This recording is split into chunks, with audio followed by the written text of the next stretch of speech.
let us bring you, of course, your midweek fixtures this fine Wednesday, March 25, 2026. It's the Philippine Army FC Troopers and Giants 1 Taguig. Will it be an upset in the cards or will the favorites prevail? Of course, that is the story in match number 59. A big thank you for joining us, of course, on the social media pages of the Philippines Football League. And alongside Natasha Alquiros-Dato, this is Claro Manzano. We'll be bringing you the commentary for today. And we will get to it, of course, to talk about our teams. We do see the weather. Let's get this one out of the way, Natasha. Fine weather, or is it because we have an electric fan and we're in the comforts of the grandstand? All I have to say is that we're very lucky that today's kickoff was moved to 5 p.m. Usually on Wednesdays we have a 3 p.m. or 4 p.m. kickoff, so it's lucky that the sun will eventually come down towards the halftime and will be hopefully cooler than it has been the whole morning. And there's a look, of course, at the situation so far. 1 Taguig, your league leaders with 42 points through 15 games. Philippine Army at the bottom, but they've been able to rack up draws as of late, but they still have some matches on hand. But when you're Army, of course, it's just about getting wins just to draw the best out of this situation. For 1 Taguig, they definitely have AFC aspirations. That's right. When you take a look at the standings, they have the best record so far. After the one loss that they had early of last year. That's right. Since then, they have been on an 11-game winning streak. They also have the best record in terms of goals scored. They have a plus 64 goal difference. They've scored 67 goals in 15 games. Averages around 4.5 goals per game. And you take a look at where Philippine Army are, completely at the opposite end. So these are two teams operating on very different ends of the spectrum. A title contender in 1 Taguig going up against a team that's struggling at the bottom of the league. But in this situation, of course, 1 Taguig, the pressure is on them to continue that fine form. For Philippine Army, you don't say they have nothing to lose, but there's less pressure of sorts. That's why you never want to count them out in these games. And as much as there's still no wins to show for Philippine Army, mind you, they did pick up 2 draws in the last 5 games. And these were upsets, or they got to hold teams here and there. They've been able to score games, actually, despite of their losses when you refer to the Troopers. And with this squad of theirs, what's interesting, Natasha, we have some new names into the mix, but the people who have been impressive as of late, wala sila dito sa roster nila. That's right. When you take a look at who are starting and who are available, no Celis, no Gumban, no Catenao, Ariola, and Nico Palacio. But you could also tell that there are a couple of players that will be depended on, most especially the likes of Sapal, Regala, Soriano, and one of our players to watch in Dexter Casing. That's right. Dexter Casing is making his debut, as the Army players did say. But when you refer to Jomaray Sapal, he did jump ship actually to the Philippine Army Troopers nung transfer window. And he's one of those key players for them. Lalo na kulang sila. You expect big things from him. And of course, with who you mentioned, Dexter Casing and Darwin Regala. The back line, most especially having Jalsor Soriano there. He's a player that has played for Kaya FC and now with Army. Darwin Regala has played as well, most recently with Manila Digger before jumping ship to Philippine Army. And as we said, Sapal, who came from Aguilas UMAC, now with Army.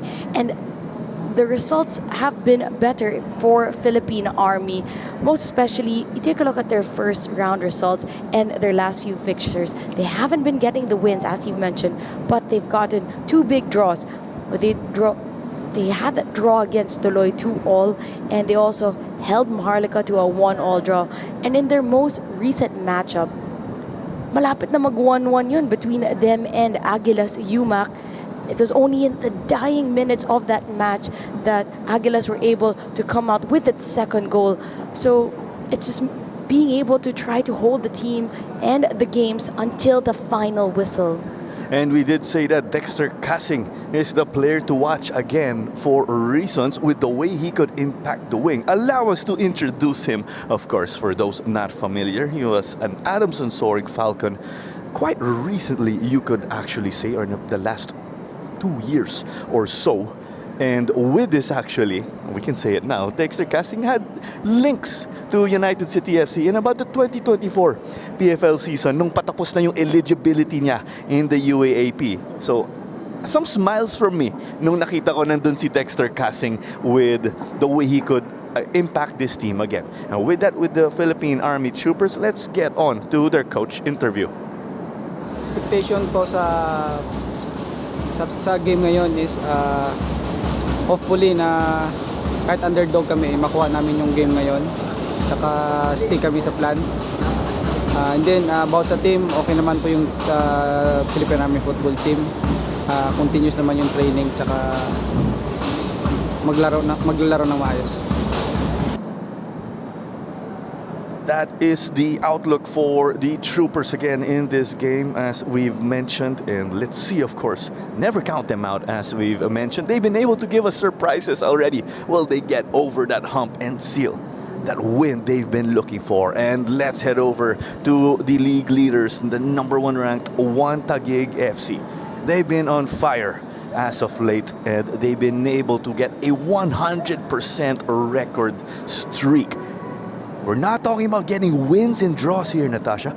Puro panalo when we look at it for them. That's right. They really started the season guns blazing and never looked back. And this year, you could feel that there is such a great balance among the type of players that Taguig has picked up for this season. They have a good, strong mix of veteran national team players, former national team players, players trying to get back in the national team. You also have young, upcoming talent players from the Philippines, and as well as their foreign-based pickups. And you see how Taguig actually respects this Army side, because they did rotate some players, but you still see that there's so much firepower here, and they mean business with what we mentioned again, because they need to grab this W given the tournament format. And a couple of players that you have to also mention that are not on the list. There will be no Daisuke Sato. As we all know, he got called up back again with the national team. And of course, no Patrick Reichelt, who is with the national team, but just operating at a different role now for the team as well. And it's going to be a chance for Marcus Haber and the rest of the squad to really get more playing time as they rotate this squad.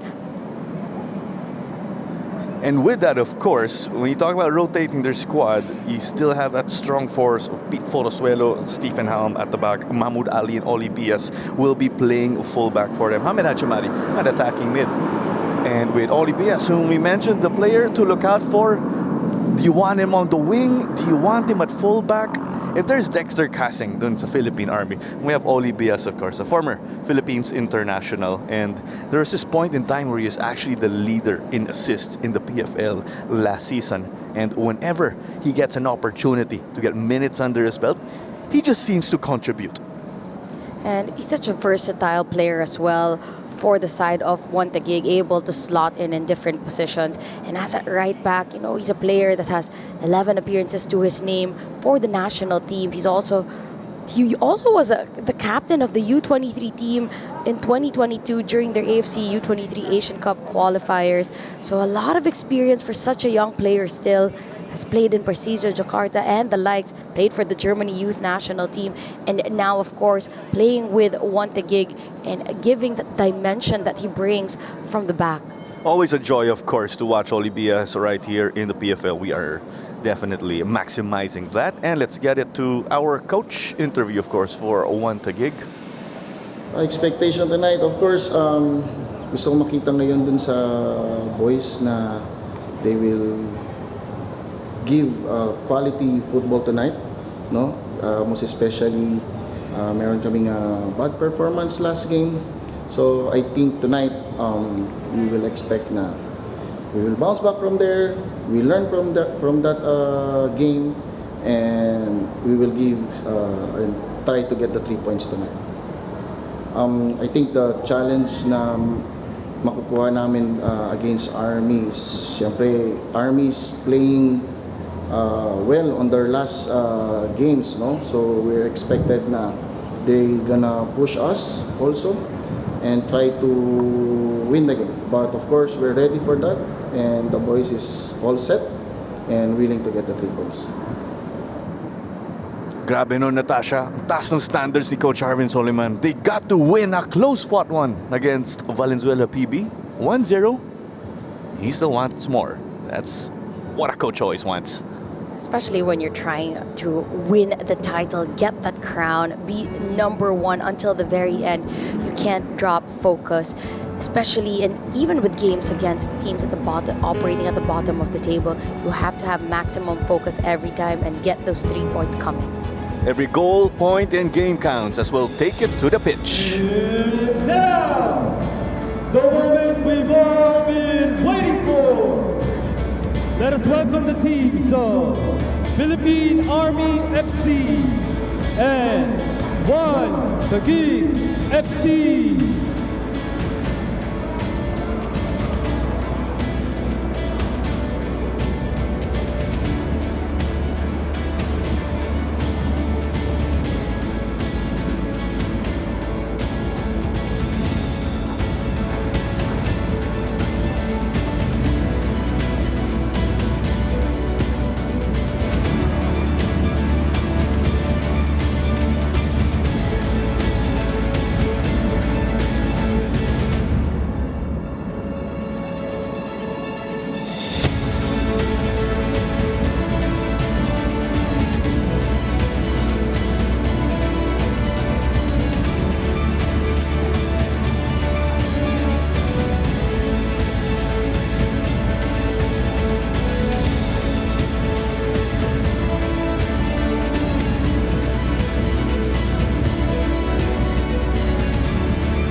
Let's get to it right here with our toss coin and pre-match ceremonies. And we have our respective team captains, Chelsor Soriano and Mark Hartman.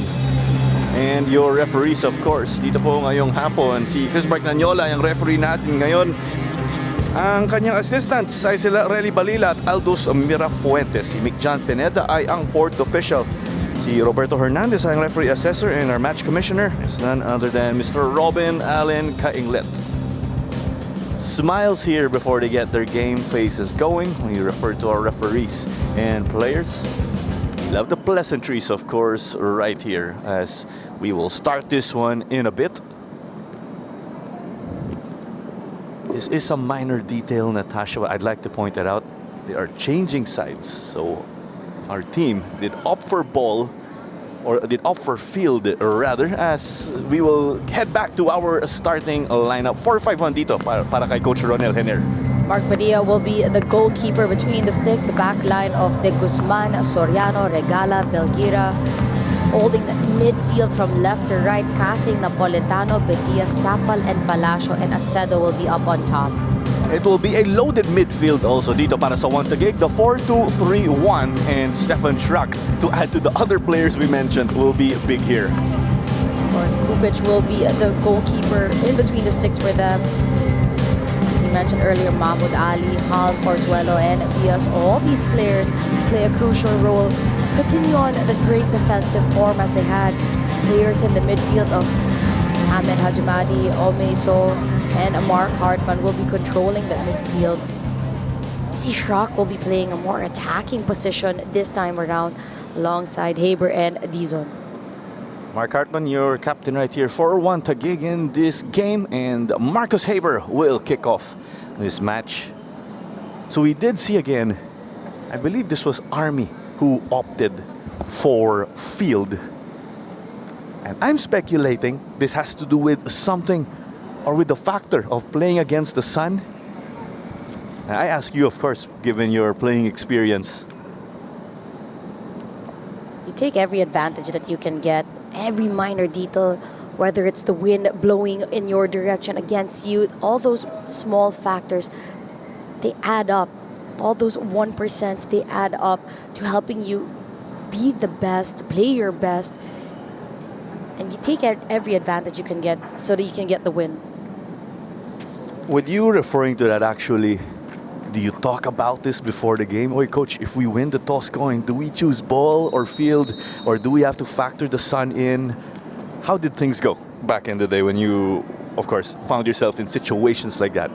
Yeah, a lot of the times it's either a team decision, the captain already knows what to do, or the coach gives the instructions before the toss coin. There you go, one to gig. Playing this one long.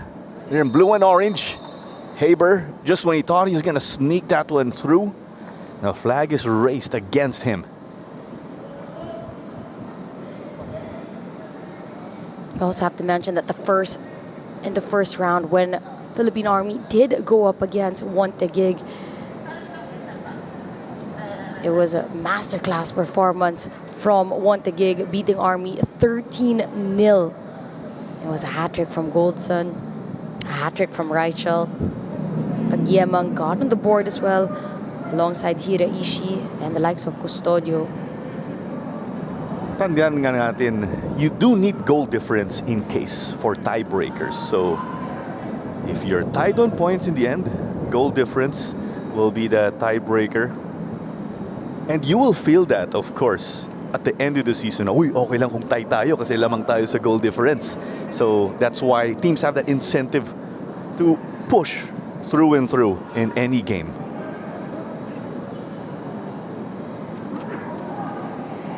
Another player who has been solid for one Taguig is Stephen Halm there at the back. Hamed didn't quite get the connection with Haber. Kurt Dizon showing us his confidence with the ball. Hartman knocked it over here. Forosuelo. Oli Bias. He's got Hamed on the overlap on the left. Just when I was going to say that was great defending dito para sa Army. Unfortunately, they give up a foul. A lot of the players of one Taguig are so technically gifted, able to keep the ball so close to them in 1v1 situations. And if they don't get away from the press, they attract the fouls in dangerous areas. They Now- make it that much harder as well when you have someone like Mark Hartman, someone who's so dangerous on taking those set-piece deliveries. Sends this one in. But off target, I was going to say run and hide if you have Mark Hartman as your opponent and he's going to take a free kick. But of course, with their competitors in the PFL, they are never going to shy away from this.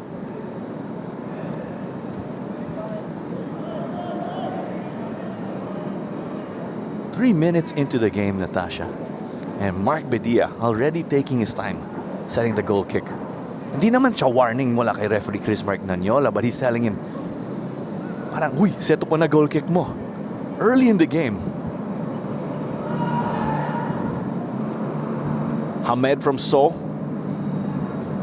Bias. Bias to Shraki.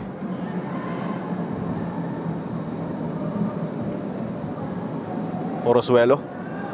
I will recall also when Oli Bias did make his debut at the Philippine men's national team, people were comparing him to Shraki, of course, with that ability of his to just own the wing again with his spectacular play. They also have very similar backgrounds, playing their youth football in Germany. Too close for comfort if you are one Taguig. But it is secured. Ali just got the job done. It's those fine margins that could have gone the way of Army and would have been a dream start for them.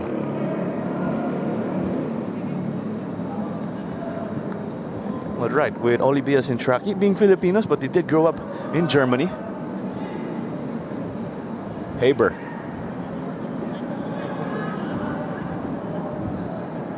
Still remains with them. It was good work from Napoletano. Marcus Haber looking twice his size, but didn't back down from the challenge there and put in the effort needed. With Philippine Army also missing a number of players. Let's see who will step up as Shraki is crossing it up with Dizon to the center. 1-0 there, courtesy of Hartman. You see the applause also from Coach Arvin in the technical area. Seems very routine from them.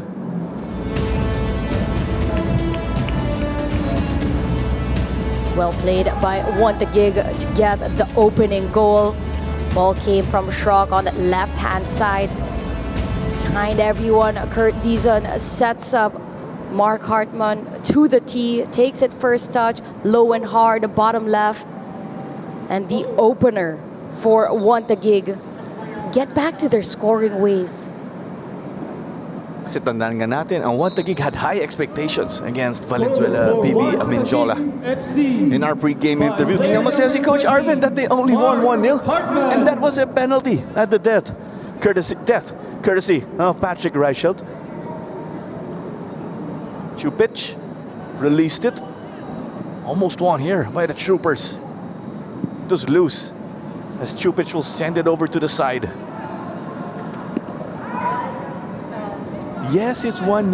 Taguig is in control. Pero dalawang beses na, Natasha, where do you say Army came close or they made Taguig uncomfortable inside their goalkeeper box? That's right. You saw that high press that they've put on. Now they're paying the price on the opposite end. Dizon stepped on the brakes. Haber. Hartman. Taking his time. Saw. Shraki gets beaten here. How often do you say that? You have to credit Belgira though in that situation. But this is Shraki who was down. Is that right?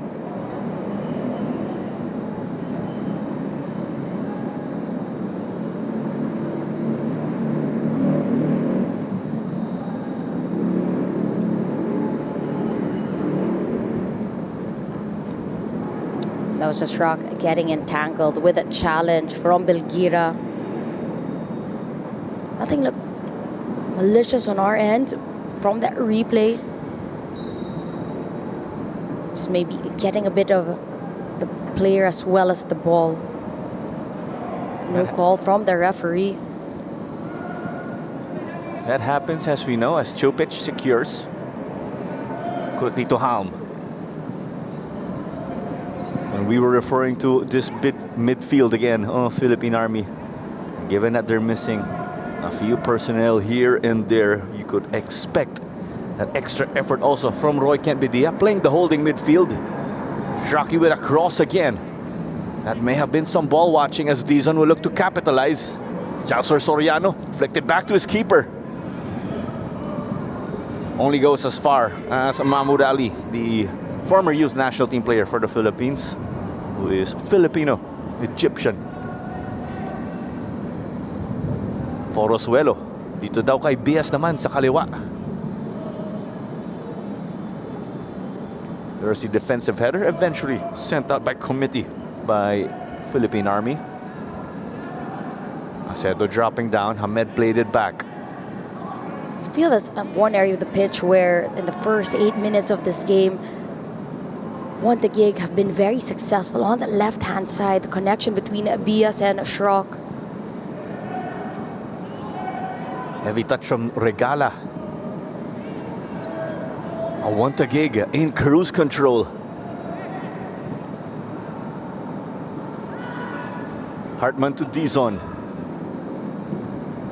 This clockwork right here.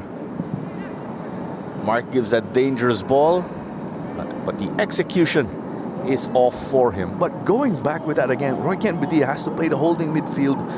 You'd normally see him, I recall also, as a player who would attack, but that versatility is somewhat expected. But the Troopers would have wished, of course, na full strength sila in this game. But a number of guys were missing. No Gumban and Celis. To be precise, listed sila dito as not eligible. That means they're serving suspensions. As there's a whistle that will go the way of Army.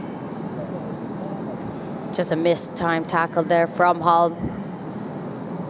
A chance to set up for the side of Army. If I'm not mistaken, that was on Dexter Casing. And yes, when you have the likes of Celis, who has scored in their last 3 outings, not available for this game. So imagine he's serving a suspension from a red card that he got in their last matchup against Aguilas. So it's a big loss for the side of Army, but a chance for the players who don't get much playing time to step up. As Roy Kenbedia's shot sailed just over the crossbar. You want him taking those, of course. He's the right guy here for Army. Other than that, wala si Ago Ariola, who would normally play up front for them. So si Jomar Acedo mag-step up dito, playing up front.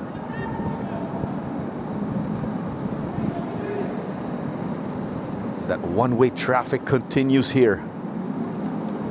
Shrock taking on Belgira. Will he cross? There's also Regala, who was in the middle, hoping to get a stop.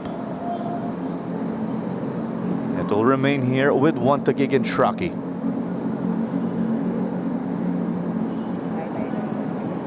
Shrock trying to get through the players in those 1v1s. Sliding tackle from Army. Corner still in favor of Taguig. Continue on their attack.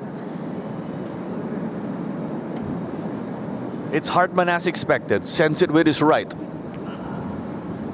Regala's defensive header couldn't cover any distance. Stephen Halm. He was trying to enforce himself right there. Bola pa rin dito sa Taguig. Corner sa kabila. Again, it's one thing that Taguig has as well as an advantage. You have those tall players inside the box, the like of Halm, Haber, Hajimadi. These are all players who also have great aerial abilities. Stephen Halm, though, continues to be down on the pitch.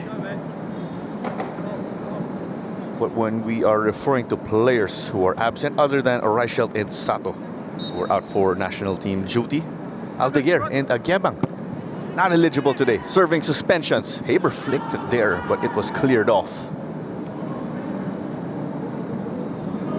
Bias got it to So. Hamed.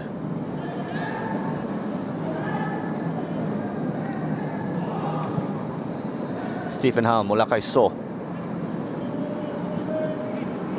Ali couldn't connect with Shraki. Regala says, let's slow it down. You see the likes of Casing who will get that ball forward.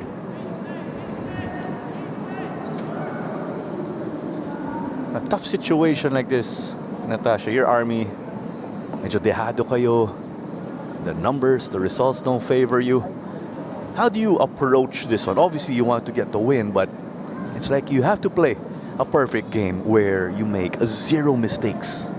That's right. If you're Army, you really have to minimize any errors that you can create or that are within your control. Because with a team like Taguig, who are so quick on the pounds, can easily make you suffer or punish you for errors. They play this one to Haber over on the left. Was taking on Regala. Hamed 1-on-3. Lost it here. So he wanted to negotiate that with his futsal skills. See, one of the things Army are doing, especially on the defensive side, trying to stay compact. They're making sure to have the numbers in the back. They get beaten on the 1v1, but someone is always tracking back, covering that space. That was a close one. Palacio almost connecting with Dexter Casing. Shraki. The cross. Hamed got a touch. Kurt Dizon will try to collect. Double teamed. And in that situation, of course, Dizon did get a warm welcome. But let's remember, veterano na si Kurt Dizon in the Philippines. He's received his welcomes already, as Mark Bedia will secure. But we saw that as well in that scenario, in that separate instance. Kurt Dizon had the ball. He tried to get through the man defending him. He got away with one player, but there's quickly a second player slotting in, showing that support. So in the 2v1, Army were able to collect the ball and to stop the initial danger.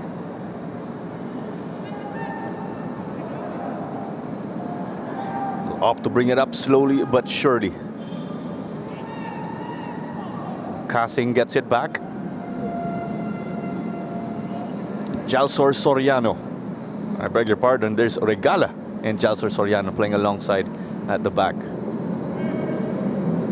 Napolitano.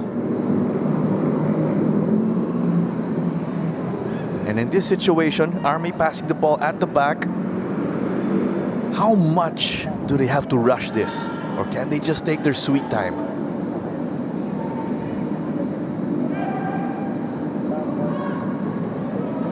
There's the eventual stop though right here from Pete Forasuelo. Mukhang nainip siya dun, of course. He wanted the ball back badly. It's been Shraki versus Regala a lot in this game. Flicked it only into the gloves of Bedia. So one Taguig. They're not quick on that high press, or they really do change how they play tactically depending on who they're going against. They're allowing Army to pass the ball at the back once they enter towards the mid zone, and then they put on the press, and they're able to quickly win possession back once they enter that area where they want to start their pressing. And with that, the traffic will carry on. And this will be a test to the endurance of Philippine Army, because they are playing this entire game to the pace of one Taguig. Ali connecting with Dizon. Dizon versus Soriano. Jalsor bringing on the physicality. Arms also flying there.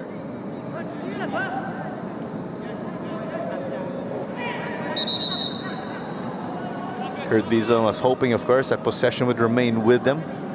Pero throw in dito sa Army. Not just a throw in, I think. There you go. That is confirmed. You have to give it for Army being able to contain Dizon on that right-hand side.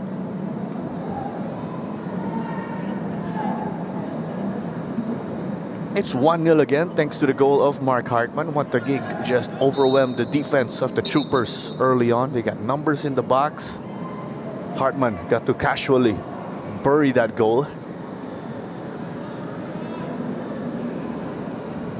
When you look at the recent form of Philippine Army, there's the 5-1 loss to Stallion Laguna, and then a 2-2 draw with Tuloy, and then a 1-1 draw with Maharlika. Those two games, of course, full of drama. Unfortunately, they fell to Garelli, and then a close one with Aguilas. Ali having to hustle hard, gets to stop Nicanor Palacio right here. Unfortunately, there's no Nico Palacio. These two are actually brothers. When we talk about Nicanor Palacio and Nico Palacio. Chance now. Palacio sends the cross. Bias and Ahmed trying to clean up. Kasing wins it back. That's what you like from him. But the connection is no good right here. Will you gladly take that? Or is this an opportunity gone begging already where you go? He should have nailed it there. But you could see that Army, when they're able to win the ball back in the attacking third, they quickly try to put it inside the box. Just hasn't been accurate with the passing there, but small moments to build on for Army. It's getting that confidence, that rhythm bit by bit. Ali gets it to Hamed. Thought about it for a moment. Gave it away cheaply. Will the Troopers bank on this one? It's 2-on-4 here though.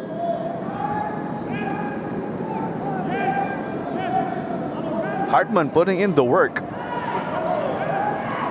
This will go the way of De Guzman though.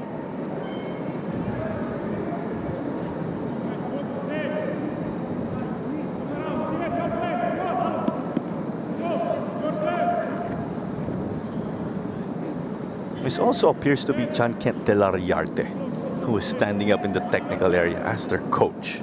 He is listed as a goalkeeper though, so he's been able to play in the PFL, not just with Army, but also with Air Force back in the day. And safely into the gloves of Chupic.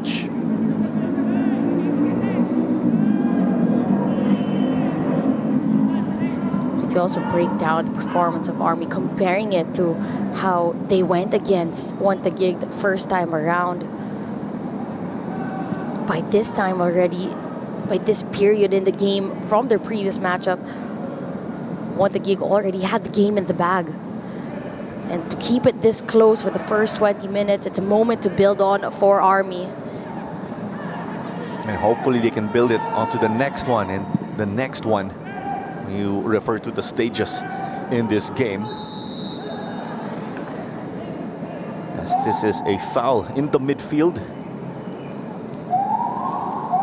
And what you're also hoping for, as much as your Army, you're able to keep it 1-0 in the first 25% or so. You want to continue to stay locked in all the way and not concede at the end, which see times did flame out or fizzle out. Dun bumibigay yung depensa nila.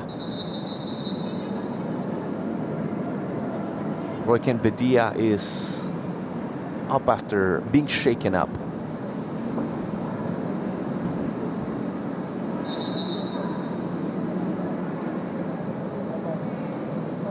He's someone they definitely need in this team again with his ability in the midfield. But you do not have that former Green Archers United trio in Philippine Army. Royken Bedia, John Celis, Ago Oriola. We did mention those reasons again. So it's Bedia who is that lone man from that trio we mentioned. Pero kahit papano, Natasha, Philippine Army have a great number of players with pro experience. We were talking about Jalsor Soriano also earlier.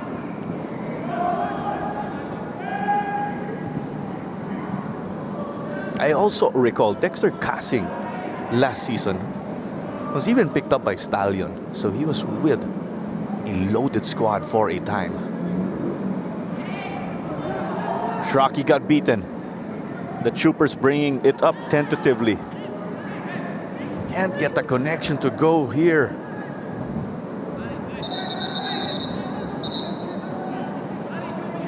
Pass just too far, the reach of Bedia.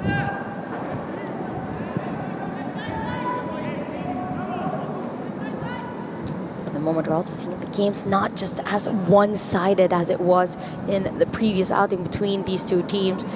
Coach Arvin Soliman mentioned it as well, that he also understands the form that Army have been not getting the results, but you see that they've been playing better, more cohesively as a team. Army's 2 points, which have come from 2 draws, have come from their recent games again. You don't really say they're getting fine form already, but nonetheless, it's still a building block of theirs, a step that they can take.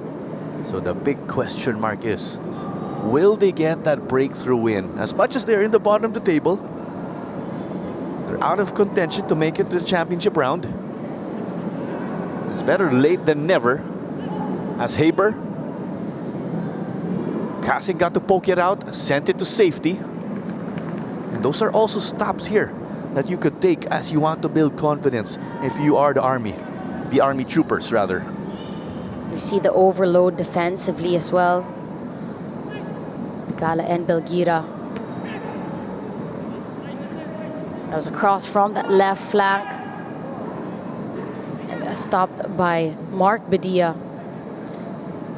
Again, as you mentioned, it's really that left side where Taguig are able to get the crosses in, find the players inside the box.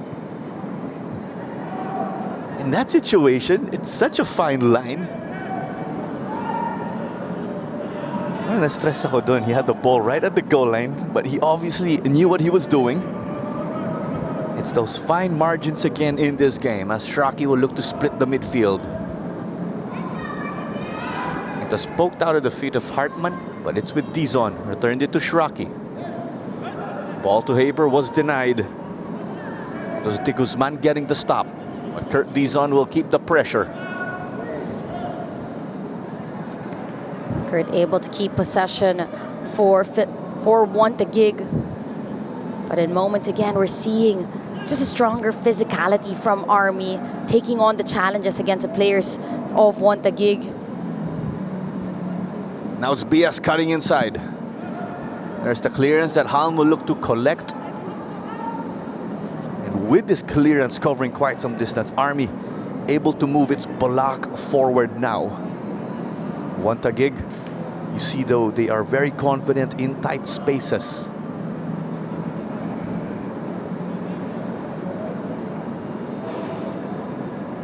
So Oma, Pete Forosuelo. Vod Taguig sending more and more players just on that attacking end. BS. I could speculate he was ahead of himself in that moment. That's why the troopers got to poke it away. I spoke too soon there as he knocked it to the left. Dito kay Shraki naman daw. Oh, and you love that work rate from BS. That's what we were talking about there from him. Vod Taguig there, they go again on the attack. Looking for the pockets of space in between. Trying to find themselves. To swing the ball now on the right flank. You see those probing runs here from Army trying to make Vod Taguig uncomfortable on offense. As Padilla will send it forward. Palacio also opening up wide. They'll try to make a run for it here. Ball only ended up as far as Forosuelo. But credit to Sapal also. As expected, he's able to help them pull those strings in the midfield. And Shraki will try to take on Bilgira one-on-one. Only half cleared. Dizon kay Ali. Hartman released before his defender came. You have Dizon and Hamed as options. Ali low cross. Hamed shoots, but he goes over. Say that since the goal that happened early in the first 5 minutes of the game was the best chance so far from Vod Taguig. You can see the relentless effort that Army are putting in really on that defensive side, but somehow Vod Taguig still able to find those spaces in between.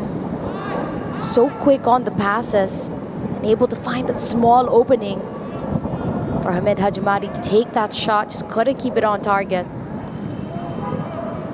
We are nearing the 30th minute already, and it's 1-0 thanks to Mark Hartman. He has possession so far. But you get to shake off those nerves, of course, if you're Vod Taguig. As Haber will get it in. Runs out of space, and that is confirmed. Going back to that, of course, if you're Vod Taguig, you're much more relaxed because you lead 1-0. Because we've witnessed a great number of games in this season. You'd see a team lead, just talking about the league in general, but they're not able to score. And minsan, yung kalaban pa, who's not holding possession, is able to get a game winner or a surprise goal, you could say, on the counter.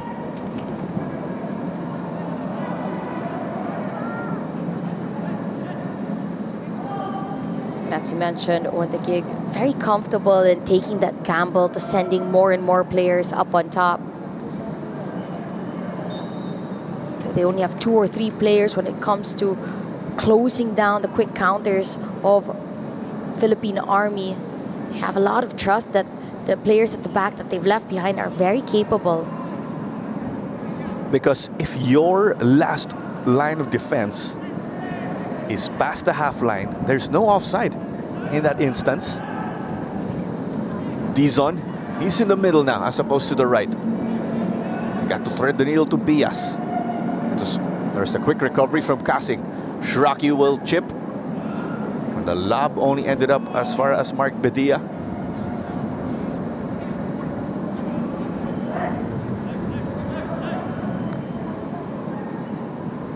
Here they come now. Hartman got beaten.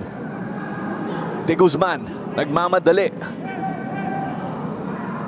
Runs into an enforcer named Stephen Halm. That's well timed by Halm. Just waited for the moment that the Guzman pushed the ball a little bit further. Stephen Halm from Ghana. He did get experience also in the UAE, the west side of Asia. As Rocky's ball once more is met, he's left a bit frustrated. I think he wanted better on the receiving end.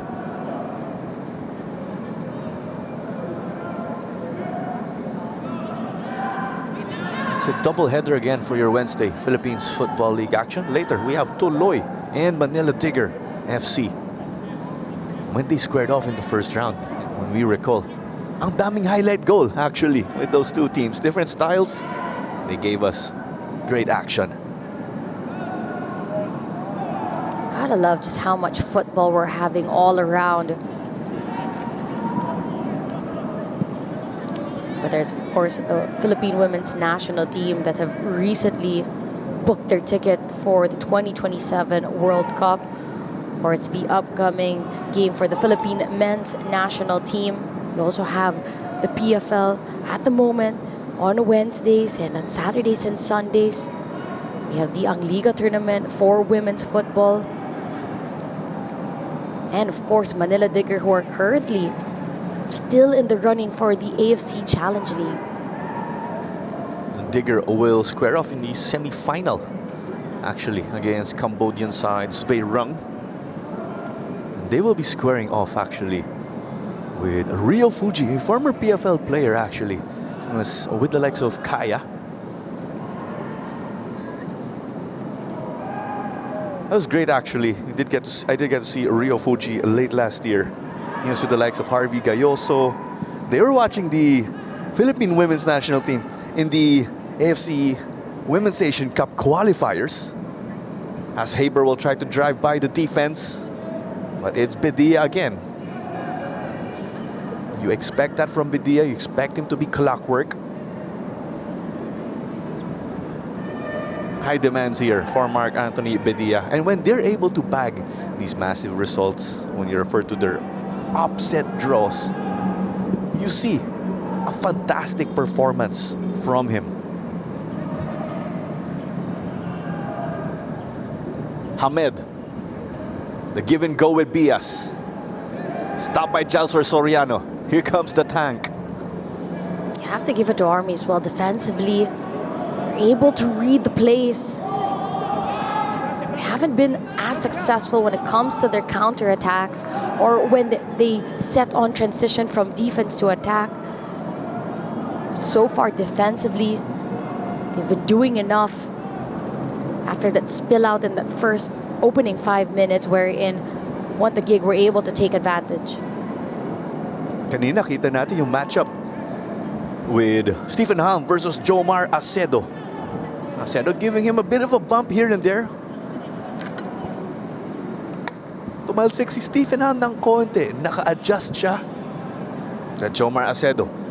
And he just shows that mentality of Philippine Army. As much as they're not the tallest, they're not the biggest, they'll never back down from a challenge, as the cross was somewhat intercepted and cleaned up. Who got that one? Jomaray Sapal.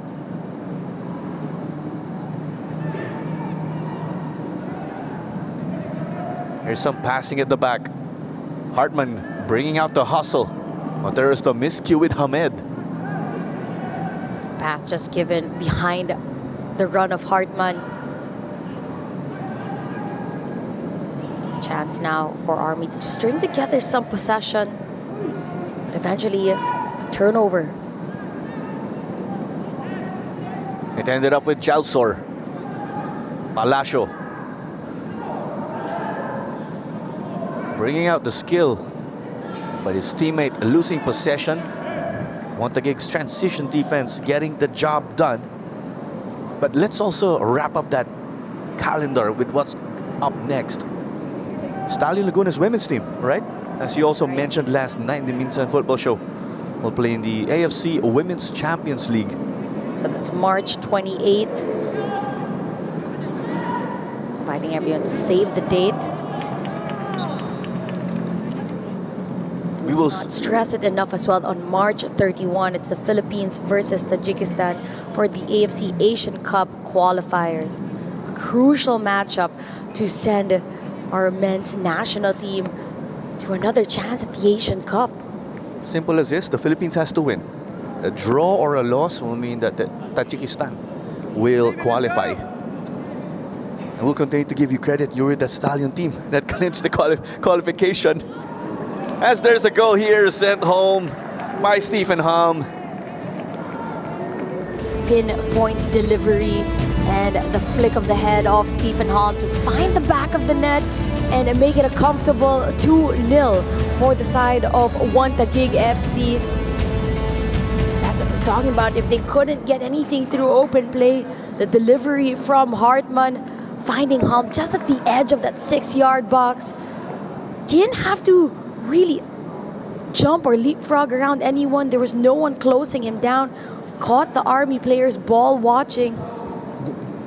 That's one of the strengths really of Taguig, that their defensive players able to help and contribute to help score goals, especially when the team aren't able to when it comes to open play. It's not just about getting stops for the defenders of Taguig, but also being able to win these aerial duels, especially in corner kicks, set pieces, you name them. What a celebration though from Stephen Hom. Rather than just celebrate on his own, goes up to Mark Hartman, says thank you, gets a piggyback also. Taguig still wanting more. Ramdam nga din natin yung frustration earlier because with the way they've been attacking, we were in about the 30th minute, 1-0 pa lang yung score. You have to credit Army though. They were getting frustrated because they wanted or expected more goals with the way they were attacking. And as you mentioned, of course, Army not having any foreign players. They don't have the tallest team. Acedo with a cross. It is met by Milos Chupic. As you talk about Army, they're composed of enlisted personnel who balance both football and, of course, their service duty. So it's the only all-Filipino squad for the PFL. And Taguig, again, having those tall center backs who have great aerial powers, and at that advantage, they were able to exploit in that occasion the weakness of Philippine Army, especially when it comes to set-piece opportunities.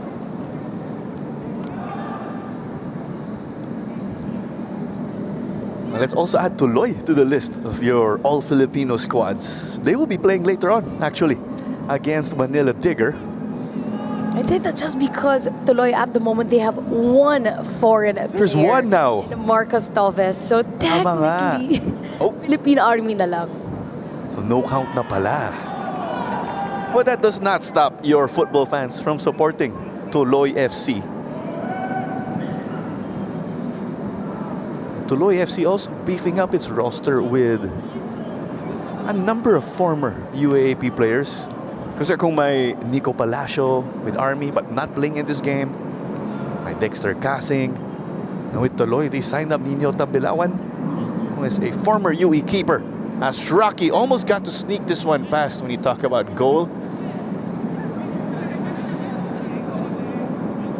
Dizon. Haber to Shraki. Here's a looping ball only with Bedia. It's like Bedia and Shraki have been playing catch also as of late with the way he's been able to intercept here and there to deny chances. As the flag is raised here, when Haber chested it, our assistant referee flagged him offside.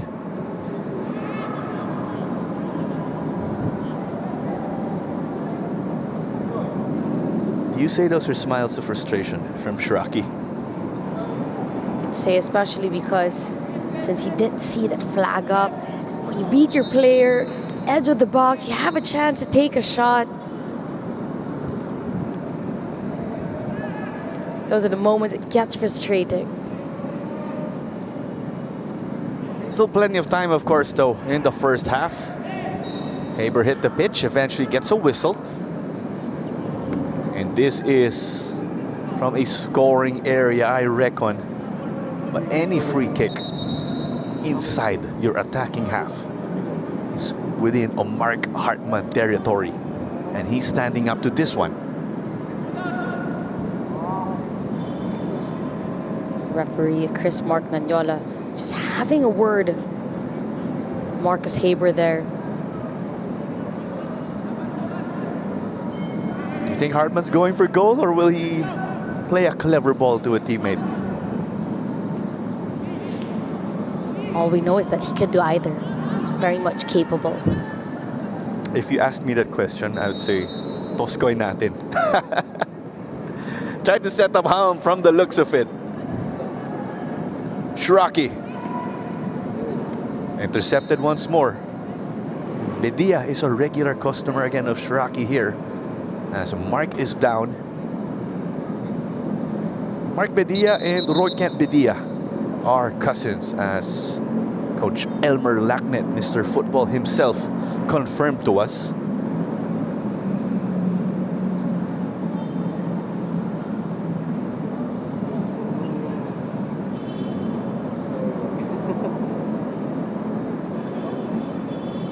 That was a cross from Strzok on that left, from that left flank, trying to find Marcus Haber. Bedia got his hands to it, a little bit entangled, just got hit. You'd feel on the hip there, taking him a while to get back up.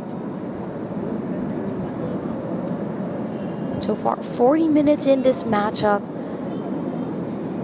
Taguig aren't as fluid in terms of how they play.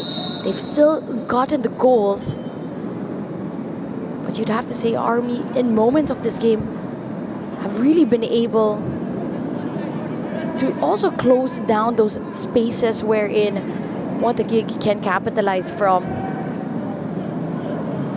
The captain on the pitch for Taguig, Mark Hartman, has been a difference maker for his side.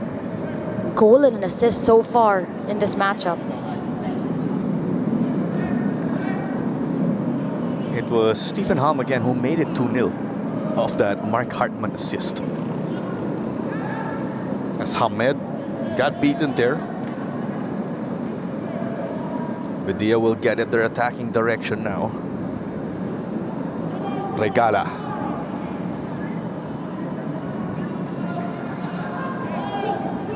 They were playing with fire there, as Haber will shoot, doesn't score. It's another stop for Bedia.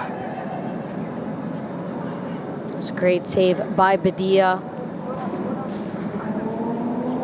Haber had the time and space, chose the angle, tried to go for that left.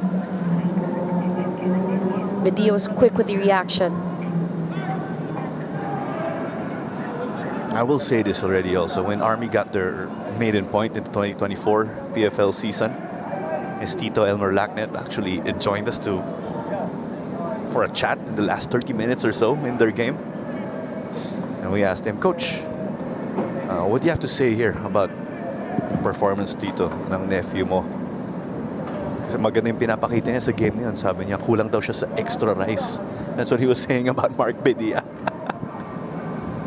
He threw me off guard there when I talk about Elmer Lacknet. You have to give it to these Army players as well. D-Zone trying to shift direction. Got to blow by one. Hartman doing his thing. And Haber denied of a scoring opportunity by Mark Bedia himself. You could see what Hartman was trying to do there, but the curl of the ball just was creeping in closer to Bedia rather than to the attacking player in Haber.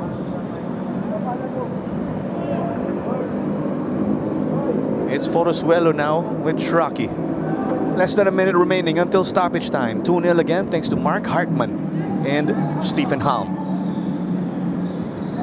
The lights now on here at the Rizal Memorial Stadium. Shraki once more. Haber chested it. Had his back turned, was looking for a teammate. De Guzman had to send it back. Haber will try to make them pay the price. Hamed couldn't quite reach it. Palacio got his job done there with positioning. Chance on the counter. Acedo normally a winger, but he's playing up front again to make up for the absence of Ago Ariola. As a yellow is going to be issued here. Napolitano and Ham There will be not happy. 2 minutes of additional time. I'd say that Army have to be careful with those challenges like that. It's just that strong arm that Napolitano had over the face of Stephen Halm.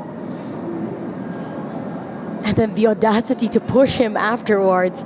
And I think when you have those two, the action and the reaction as well, it just warrants you the yellow card and you're in the books quickly for the side of the referee. Correct me if I'm wrong, but going back with physics, for every action there's an equal and opposite reaction.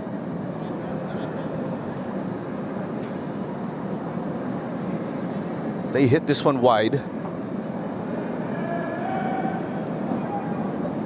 You have to credit the hustle from Bias here. He started it, hence Forosuelo's able to win it also. That effort of Oli Bias, contagious. Alias options, left, right, and center. Wanted to set up. Dizon. Cross was stopped.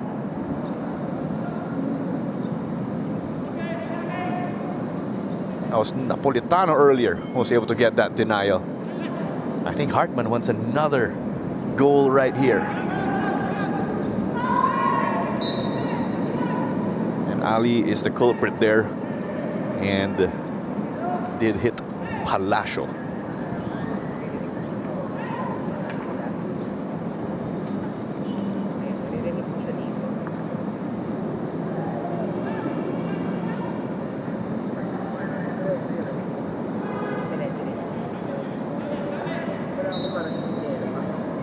Right call there by the referee. He did get a lot more of the player than he did the ball. Palacio now back on his feet again. Past the allocated 2 minutes already right here to conclude our first 45. It's maybe the last spell of possession.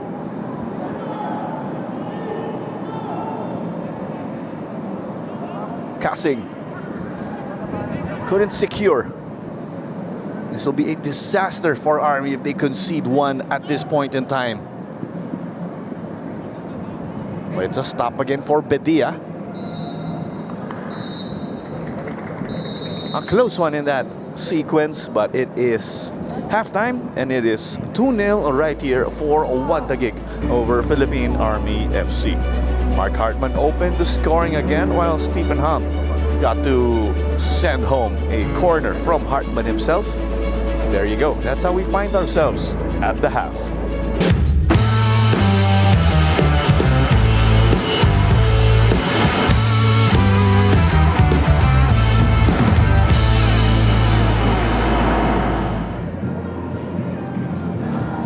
Halftime at the Rizal Memorial Stadium, and it is 2-0 for Vod Taguig over Philippine Army FC, thanks to the efforts of Mark Hartman and Stephen Ham. Hartman was actually the provider in that goal of Stephen Ham to make it 2-0. Let's take a look at the highlights, of course. Roy Kent Bedia was actually able to pull some strings right here in the midfield for the crew of Army. That's right. Army had very few chances lurking around the box, but no clear-cut chance. And this was the sequence of how that goal happened from that left-hand side on to Dizon. Hartman with the finish to get the early goal. Mostly traffic left to right, Natasha, looking back. And Mark Anthony Bedia has been busy. Yes, a great number of shots, also a great number of chances. And this is how the second goal took place. It was a corner delivery, set piece pinpoint onto Halm. right before the end of that first half as well. Taguig tried to make that 3-0, but Bedia with a couple of saves right before the break. And this was the moment that led to yellow cards being flashed in this game. That's right, Napolitano getting the yellow card, the one and only throughout that first half. And when you take a look at the possession, 60% for Taguig, 40% for Philippine Army, 14 shots of total, 10 on target, and 3 corners. And from all those attacking stats, they were only able to convert 2 goals.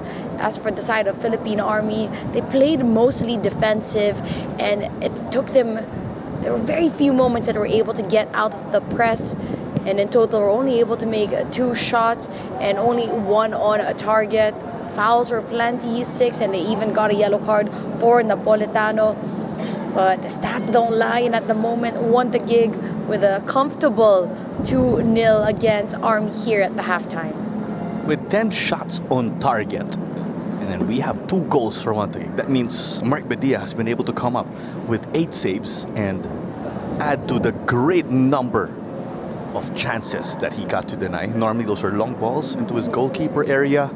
He'll have crosses here and there, the corner kicks that he'd tap out, punch out, or intercept. You name them. 2-0 is the score, Natasha. I just wanted to ask before we head over, of course, to the second half. Does the score line justify the dominance of Taguig? Well, if you're comparing it to the first round, you'd say that when these two teams met, Army also weren't the same Army that they were now. They feel more like a team. They're more cohesive defensively. They're more organized. And Taguig, when they started, really just all their attacks, any attack that they created, they found the back of the net. And now you'd say that they haven't been as fluid in this matchup as we've seen them in their previous games. A bit of struggling with form, still getting the results, and that's all that matters, is that they're still finding the back of the net, just maybe on a lesser scale than we're used to seeing them, most especially how dominant they were during that first round and the start of the second round against lower ranked teams. You'll take it at the end of the day. And yes, you're Taguig, you're struggling by your standards, and when you say that, it's getting close score lines in wins. When compared to the other games, you'll see these massive score lines where they get 8-0, 13-0, also in the first round versus Army, as we've mentioned. We also have another half to play. Taguig, they always have a lot of tricks up their sleeve. You'd say that they're the most agile team, able to tactically shift and adjust to make the necessary changes game per game, half per half, to always get those results. And for Army, let's see if defensively they can stay strong and on the transition work a bit better and more clinical. Here we go. Shraki and Taguig carrying on strong. Just mere seconds now into this one as we have a look at our subs. Player number 10, Tomar Acedo. So that's 2 substitutions for the side of Army. Acedo and Belgiros, they are done. And in their place, you have Chay Villaseñor and Lunaspe. With the likes of Villaseñor being inserted, he is a defender. Lunaspe, more of an attacking player. So you see the intent, of course, to improve on both ends. Shraki cleared off here by Villaseñor. Casing couldn't just get it here though, unfortunately, to Jomaray Sapal. Hartman had plenty of time with the ball there. He was just able to scan all his options forward. Palm's diagonal ball was controlled well here by Bias. He'll send in that cross. Casing, he thought he was just going to clear that, of course. Drag that ball back.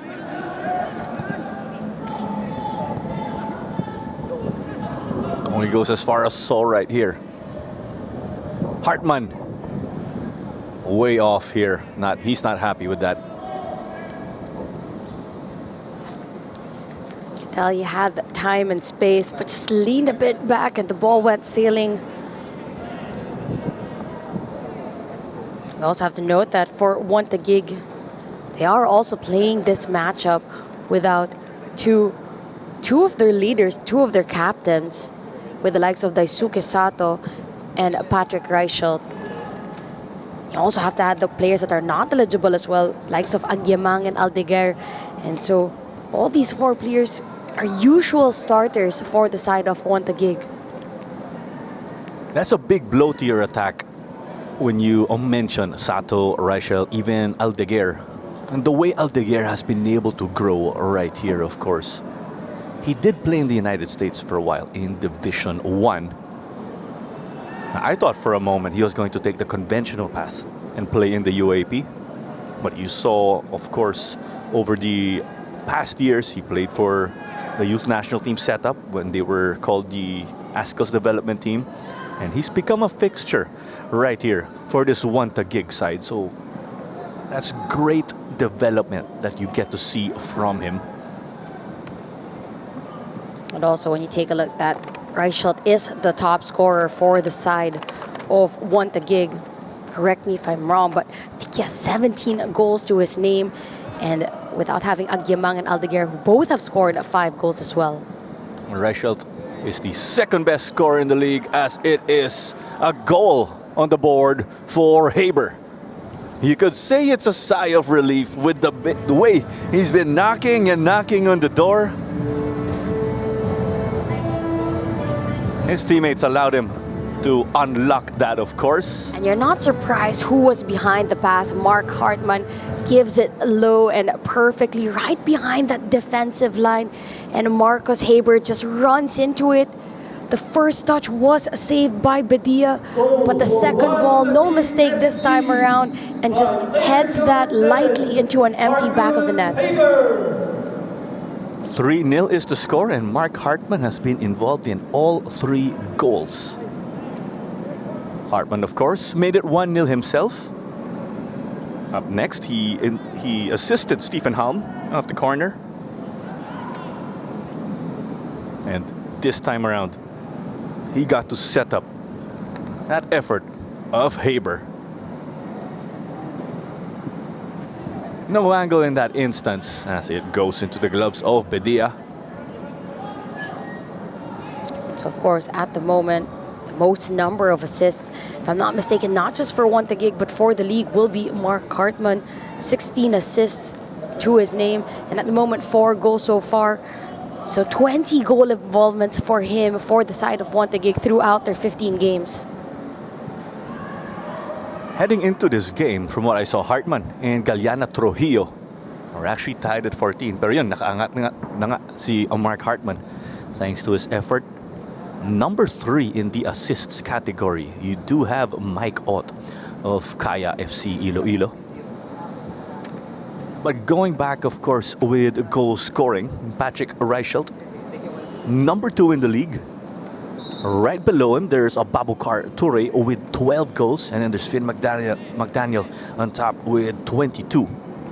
But is it a surprise also when you look at clean sheets? Milos Čupić, 10 clean sheets. He wants to make this one 11. And it's just in form with how Taguig have been playing throughout this season. As you've mentioned, they've scored the most goals. And I think that they've also conceded the least amount of goals as well. Yes, just 3, actually. And that's already the scoreline right now. You could count with the number of fingers in your hand the number of goals Taguig have conceded so far in this season. It's on to the right now. Sapal trying to be the provider. Not the best of clearances right there from Ali. Just gave it back to Jomaray Sapal. You love the hustle from Hamed though, as he got to clean up. And just when you thought Taguig were going to slow it down, they immediately got it to Shraki and Hartman. They just dissected the middle easily. There's Hamed on the left, Haber, Hartman in the center. I'm not surprised as well as the moment in time where One Taguig have scored a goal. In the first half, we noticed that in the first 10 minutes, first 3 minutes of the game, first 4 minutes, that One Taguig were able to score, not allowing Army to settle in and already taking advantage. And again, in the second half, they're so quick. They start very strong in the first few minutes. Hartman into the 6-yard box. Hamed. It did come off of Sapal though. Ball still in play. And it's with Dizon. Hajimari just intercepted again by Bedia.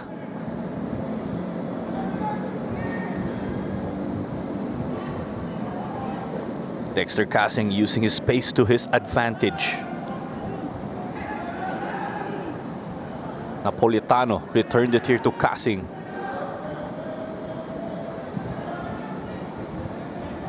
Bedia from Villaseñor has to play this one long.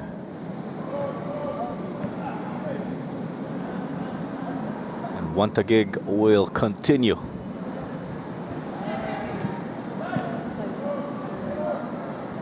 Oma.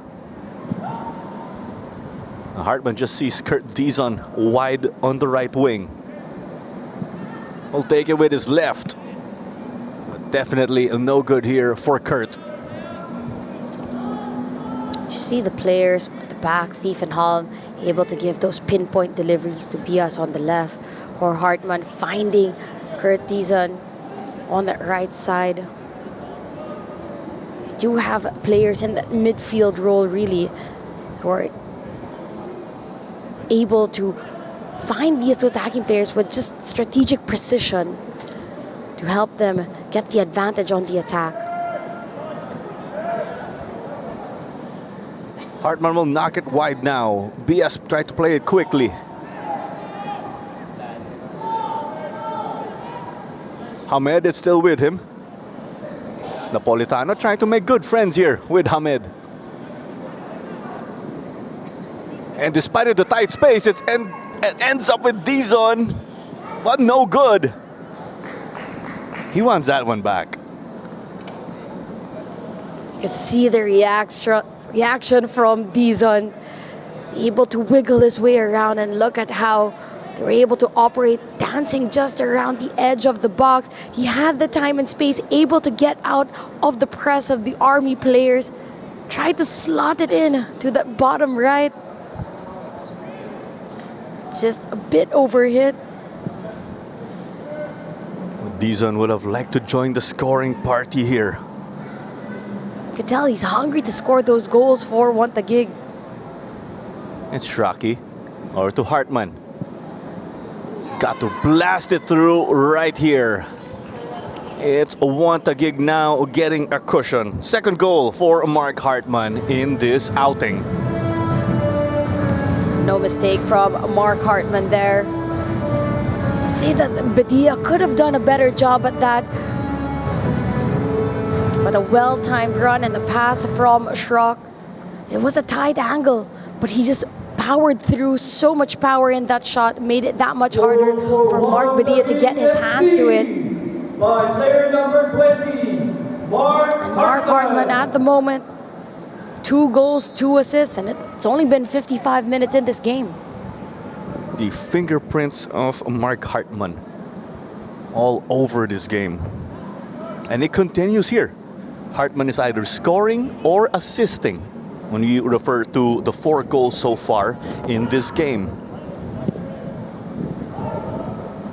They wanted to play it long here. You see the pressure being mounted from the likes of Sapal and Lunaspe. Look back quickly at the halftime talks. Hartman trying to be tricky here. That would have been a highlight goal if he nailed it. And you feel that they're just really operating at different axles here. Once we restarted the second half, One Taguig came out second half, guns blazing, on a mission, and continuously on the attack, able to make the necessary adjustments, movements from the players. Saw Haber was playing as a lonesome striker in that first half, but now Shraki really slotting in more central as like the second striker as well. He's just been able to cut through the defense like a hot knife through butter. CBS now just deployed on that left wing and Dizon on that right. Hartman is just drifting all over the midfield here. You could even say that with Shraki, the two of them all together. And that was lovely here from Dizon. Bedia was about to get it, but I think he will take that effort from his teammate. When you give Mark Hartman and Schrock those free-flowing roles, that's truly where they excel. Because these are players who have that magical touch of being able to find and exploit pockets of space. And then you have players like Dizon who stretch the defense, but he wants to get on the scoreboard. Kurt definitely wanted the whistle there. And you do see De Guzman is able to get away with that. They'll take the stop, especially with Army struggling in this stretch. Want to kick on really good momentum. Quickly able to double up that lead at the start of the second half. Let's recall, it was 2-0 at the half. Stephen Halm has his hands busy. He was able to head it to Chupic with Lonaspe trying to cause trouble. It was 2-0 at the half. Not even 15 minutes into the second, just bouncing off what you were saying, they fired 2 goals already.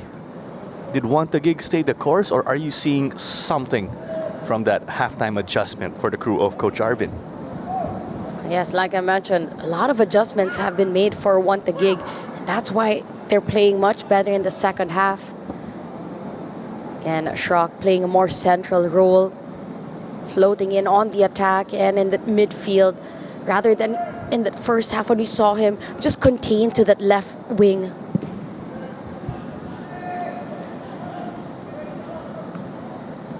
This long ball just ended up with Stephen Halm as he sent it back to his keeper. It's also one of the strengths of Taguig, able to tactically make adjustments without even having to change the personnel, just changing where they're playing on the pitch.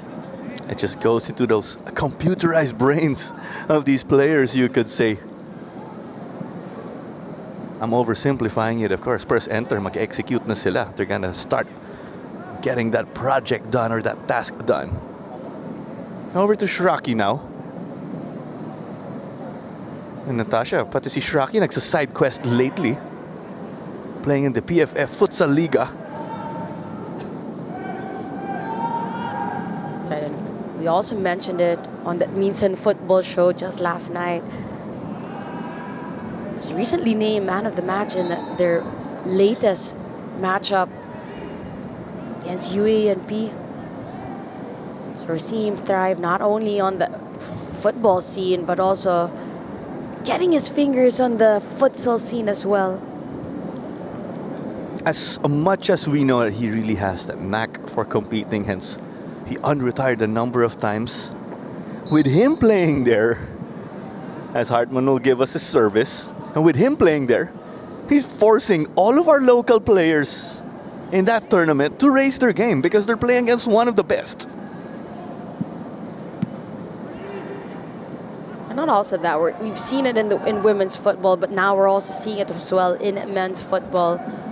Players able to drift between football and futsal, and I'll say that it's not easy, but you have the likes of Inday Tolentine, plays for Kaya FC in women's for women's football, but plays for the national team, for the futsal team. Right.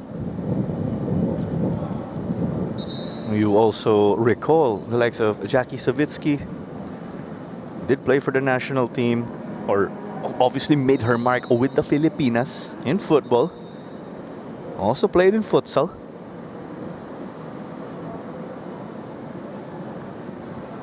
to give it more to those players who are constantly playing in futsal rather than a one-off time just for the World Cup, like the likes of Inday Tolentine, Sheila Kadag, Bebe Lemoran, play their football with a club like Kaya and with Stallion, but play for the futsal national team in and out every tournament.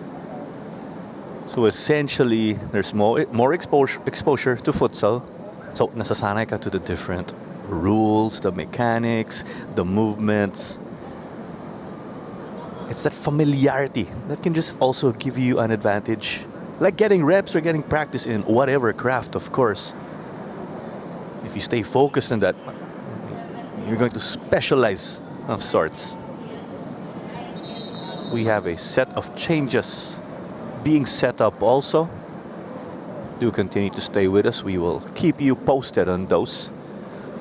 We have less than half an hour remaining right now. It is one Taguig in cruise control. Of course, but it's nice to see, like as you've mentioned also earlier, so much football and futsal tournaments happening at the same time. And that was a confirmation of the substitution being made as Schrock exits the pitch, and it's Goldson who takes his place. Or Casemiro. Well, technically it's the same person. Goldson, yes. Goldson, Casimiro Marquez, or call him Goldson for short. For Vod Philippine FC. Yeah, Ichiro Aoki also entering alongside him. And unfortunately, Kurt Dizon also called it a day after about 1 hour of action. He would have liked to get a goal for the road again, especially with the way he's been able to impact the game from the wing. But he's getting tangled up here. And from my initial look, it is a call that will go the way of Goldson. 10 seconds into this game, Goldson getting a hard foul. And this is the perfect sweet spot to go for goal. Just outside the box. And you have three players over it as well. I thought Hamed was even going to take it initially with the way he was stepping up. But Mark Hartman is outright the man right here. In his Minjola days, Hamed would be that main man to take these attempts. But Mark Hartman has been in a role as of late. He'll shoot, but doesn't score. He is one goal away from a hat trick. So he gets a curl on it, but shot just way high. Let's break down the scores again so far in this game. As there is a whistle against Aoki. Mark Hartman with a brace, and he did get to assist the goals of Stephen Halm and Haber. That's how you break things down. Puro Mark Hartman so far here. Definitely a favorite for a man of the match.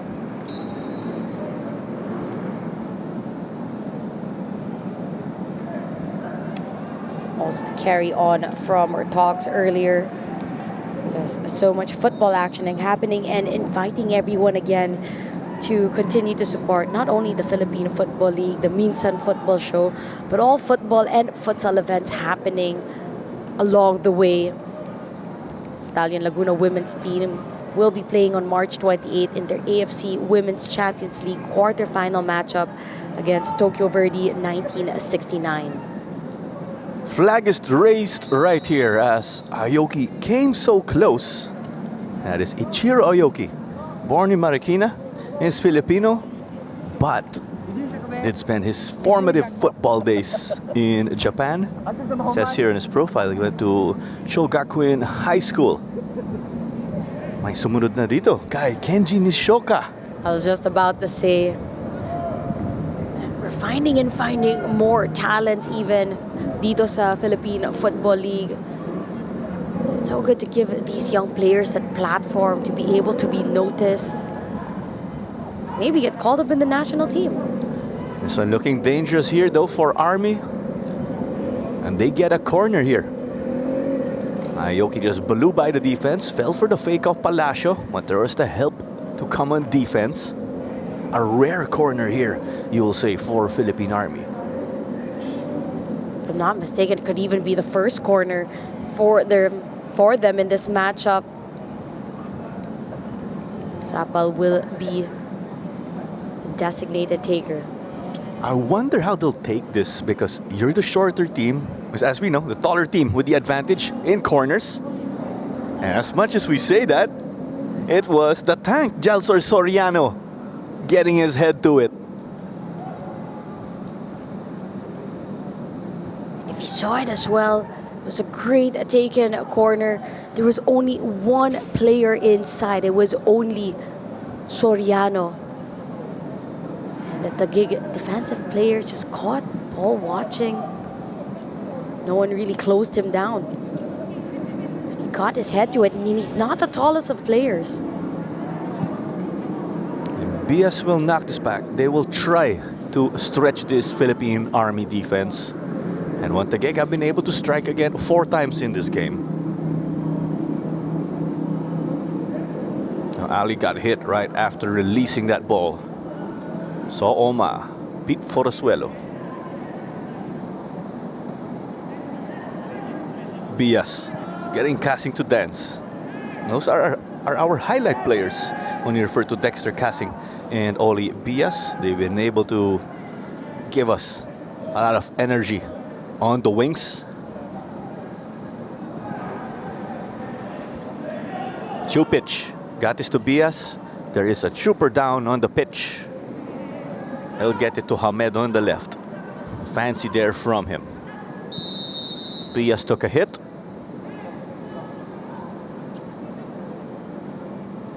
Andun nagsorry si Roy Kent Bedia. We also have a player down with cramps for Philippine Army. And you're not surprised that a player has gone down already. It is just that much more tiring to constantly defend and to react than it is to hold the ball, to keep the ball. That is something we also raised at the start of this game because we expected One Taguig to have lion's share possession and to dictate the game.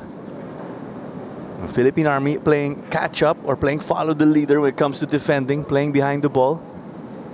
Is that starting to take its toll right here? Kaya napapagod yung troopers.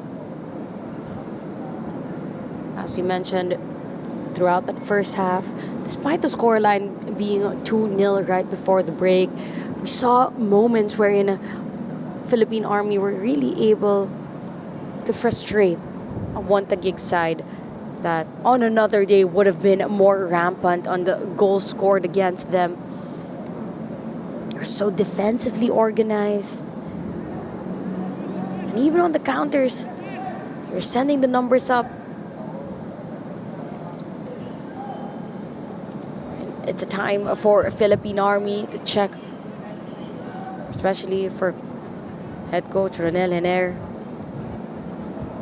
and Ricardo Besite, to really check who they can pick out to come off the bench to help change things up for Philippine Army. Which impact substitutes can they rely on? Hartman will drive it forward.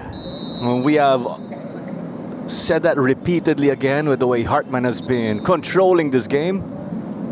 But Jalsor Soriano is down. And in comes Boogie Margarce. We do know he has that player-coach type of role right here as he officially replaces Kirjan Napolitano. Let's remember, Natasha, as we will look at this replay first. It's just why and how Jalsor Soriano hit the ground.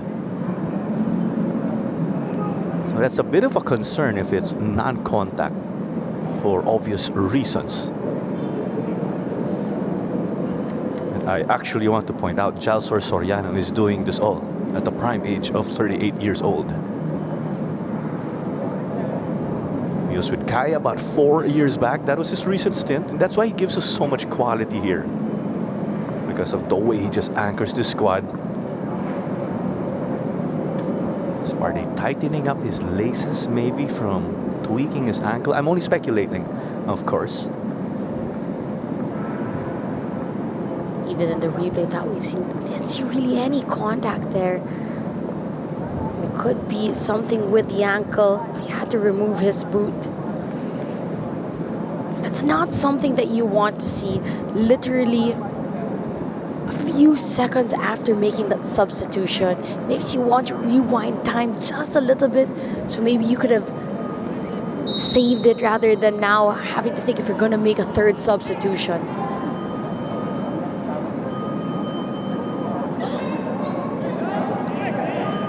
You have those rare moments in games where you're out of subs and all of a sudden a player gets hurt, right? In this instance, by our math, Army still good with a number of subs and opportunities. Let's see if Vod Taguig at the moment as well can take advantage even further of the fact that Army are one player down, not just any player, that's their captain, and another two players go down. Not a good sign for Philippine Army. That was Goldson gets the booking.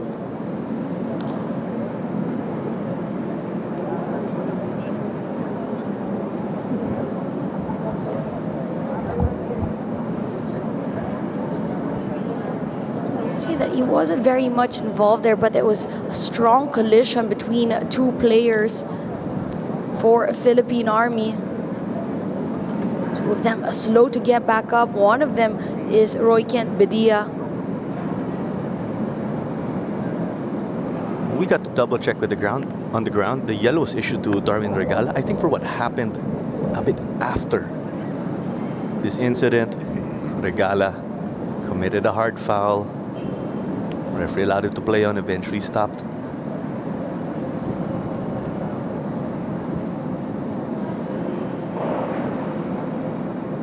Another moment to just slow down everything that's happening. You see now Soriano back on the pitch, so a good sign for Philippine Army. You don't want to see your captain out and down for a long time. And apologies for the confusion there. It was Darwin Regala who gets the booking.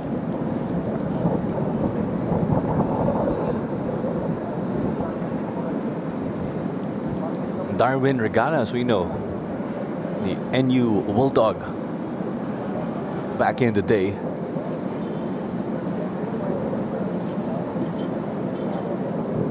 It looks like our troopers who were down are okay to continue. We know, of course, these guys are built tough, they're built strong. If they fall down, they're gonna bounce back up. Ahmed wide to Goldson. Haber would have liked to meet that for a rebound at the least, of course. And can I get this out of the way? Because Boogie Margarce is on the pitch. You thought Jalsor Soriano was in at the prime age of 38. 49 na si Coach Boogie Margarce. 49? 49 here according to his record online. And he's a miracle in Hanoi, Askal, also. Just to put respect on his name for those who do not know. And of course, with Army coming back into the top tier of football ever since the Copa, and we've been highlighting that, of course, my Coach Boogie, and you have Yok Besite, a national team player back in the day, but Yok Besite not with the squad anymore. Boogie Margarce was there when it all started. A miracle in Hanoi. That was the 2010 AFF Men's Championship, where the Philippines got to make it to the semifinals. And they have another corner again. It'll be Jomaray Sapal to take this. It's a test to the creativity of Army in this situation. I believe it was Soriano who almost got to it. Not in this instance, though. just quickly on the counter like that. Taguig snapping their fingers. They made it all the way to the other side of the pitch. Cross couldn't connect, but Sooma was able to recover. Got it back from Hamid. Oli Bias. Ball for Goldson was intercepted. And I can confirm that was John Art Lunaspe actually who got a touch earlier for the Troopers inside the goalkeeper box. Kasing trying to make a run for it. Ali and Saw to beat. Oh, Kasing getting hit in the chest here. He got pushed from behind, hit the shoulder of a Taguig player.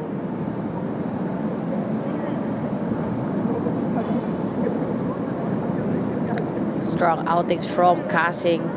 Just got sandwiched in between a push from the back from Omeso and just landing directly into Mahmoud Ali. And that is Literally, what a trooper. Getting back on his feet so quickly. And that's why you have Roy Kent Bedia to take this once more. He's been the designated man for them. Initially, we saw Jomaray Sapa line up also for this. Haber. He is close to playing 90 minutes. As you've mentioned earlier, all the players that have, or the ages of Boogie Margarza here, you know, beyond the usual of awards of Golden Boot, etc., we need to have those oldest and the youngest players as well playing in the PFL, because it's really setting a record. Just the capability of what the body is capable of, what the mind is capable of. Hamed from Goldson, being fancy. Oh, definitely offline there. We saw that in quick transition. The best chance for Philippine Army on the attack. But quickly, One Taguig able to translate that all the way into 1/3 a chance. John Lunaspe got that shot on target. He did get Milos Chupic to work. Maybe it's a bit of a giant ask to have the Troopers spoil the clean sheet of One Taguig, especially with the way this game has been going. But Jalsor Soriano is shaken up. That may be connected to his ankle issue that we got to witness earlier. Speedy recovery to Jalsor, of course.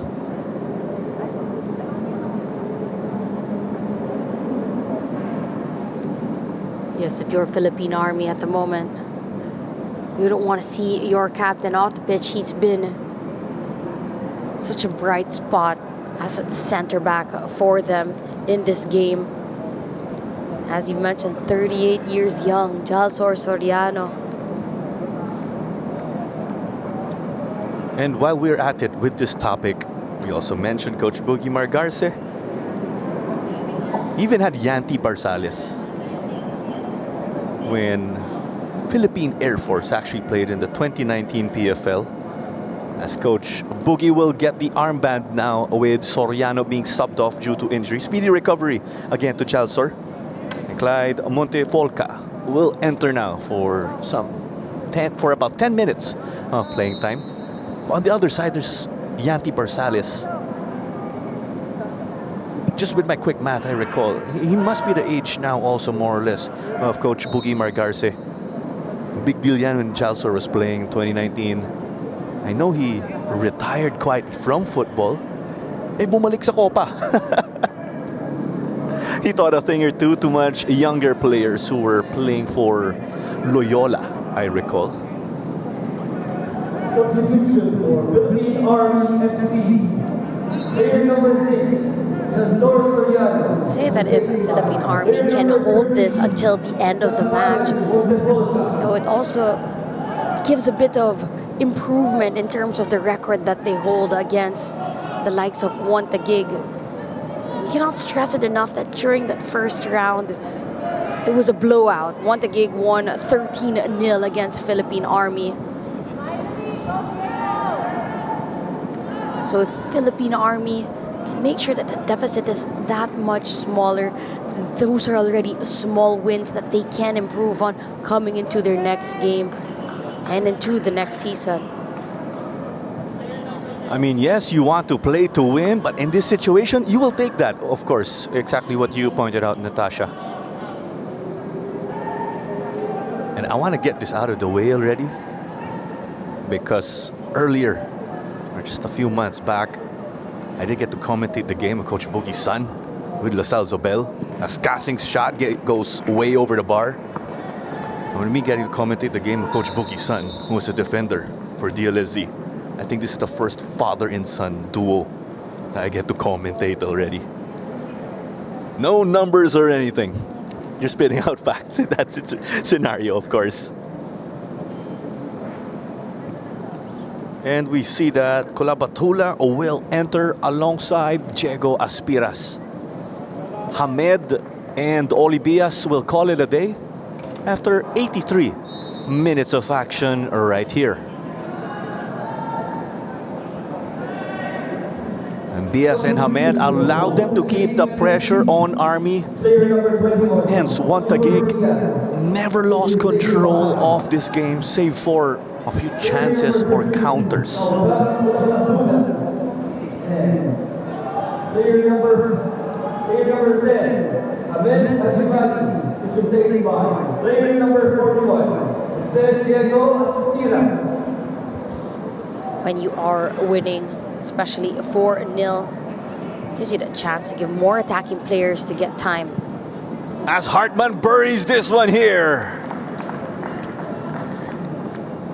Despite all those substitutions made, it's still the usual suspect who gets on the score sheet.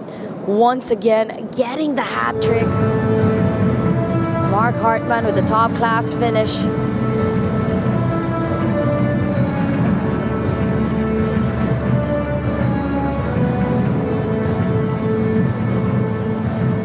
That was Hartman to Goldson for Hartman again.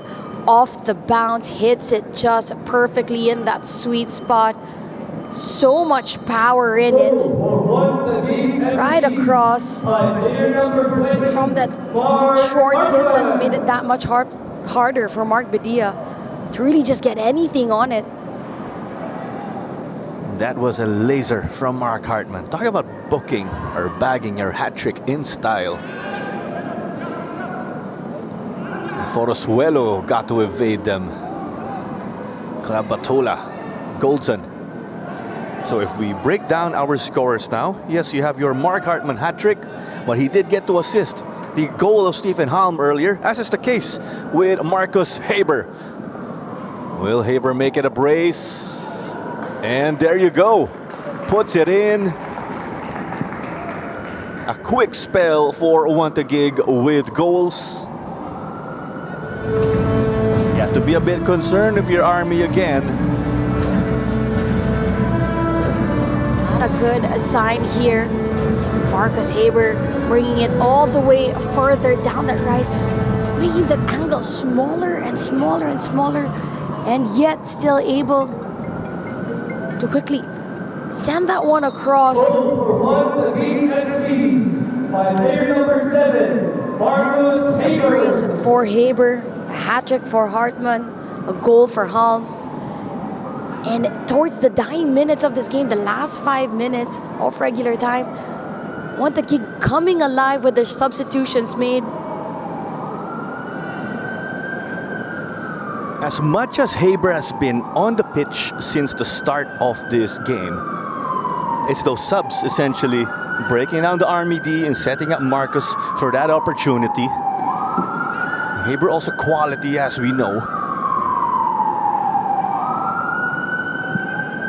Aspiras will boot this long. He was with the Aguilas in the first half of this season. Here's another one, but it is a denial from Bedia. This time around, what a save from Mark Badia. He had to track that as the ball was going across. Delivery from the right, perfectly for Haber. He has that one downwards, and off the bounce, Badia gets his hands to it.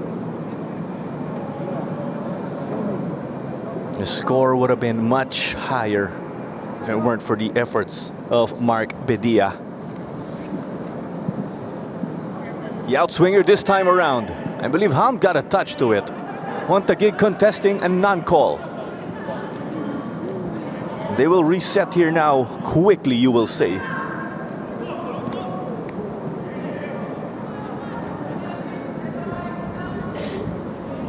have to feel a bit for Army as well. They kept it respectable all throughout until the 80th minute mark. 4-0. But in quick succession, Taguig able to score 2 goals. Hartman somehow was able to take that in the midst of the traffic. So you have a Hartman hat trick. You have a Haber brace. And also you have to give it to how good and how relentless Taguig have been on the attack. Wave and wave and wave on a constant loop all throughout the second half, leading to the fatigue of players for Philippine Army and just less structured play, causing them to break down and having those mistakes in the back. And with that, you have Forosuelo, who's even moving up now as a member of that defense, and internally Ham and Ali. And as much as we say that, this is the back line right here of Taguig. They're well inside their attacking half. Literally, it's only the goalkeeper of Taguig that is on the opposite end. Every single player is on the attacking end. Substitution by Vod Philippine And with this, you have Marvin Briseño, a player we are familiar with actually on the PFL stage. Good to see him, of course. number 14, Marvin Briseño. Pete Forosuela also trying to join the scoring party right here. Oh, am I right, Natasha, with that goal of Haber? That marks the first goal in this game that Mark Hartman's not involved. That's right. That says a lot of how he's become a key figure in this Taguig matchup. And as Marvin Briseño, of course, checks into the game, so you all know he's had a good stint, especially in the past with Global during their big days. They were the top gun. Hartman trying to pounce once more and makes it 4. How do you stop him?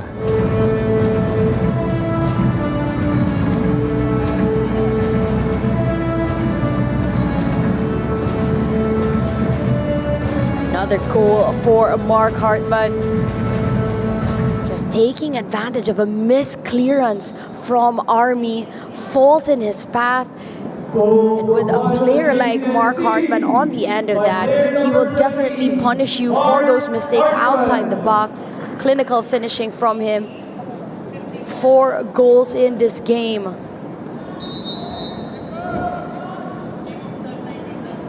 And I've run out of space here to record that for Mark Hartman with the way he's been on a roll. 5 minutes, minimum of 5 minutes of additional time. Confirmation of 5 minutes of added time, as well as a substitution for Philippine Army. Ibanez makes his way for Kasing. 7-0 is the score right here for Taguig. You have the Hartman and the Hartman double brace, you could say, or the 4 goals.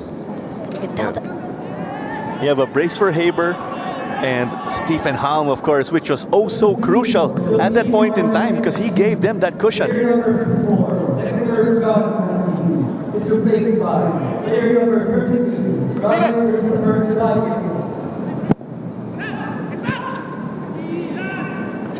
The corner of Hartman denied. Now that you put that against him with the way he's been performing in this game, takes it eventually.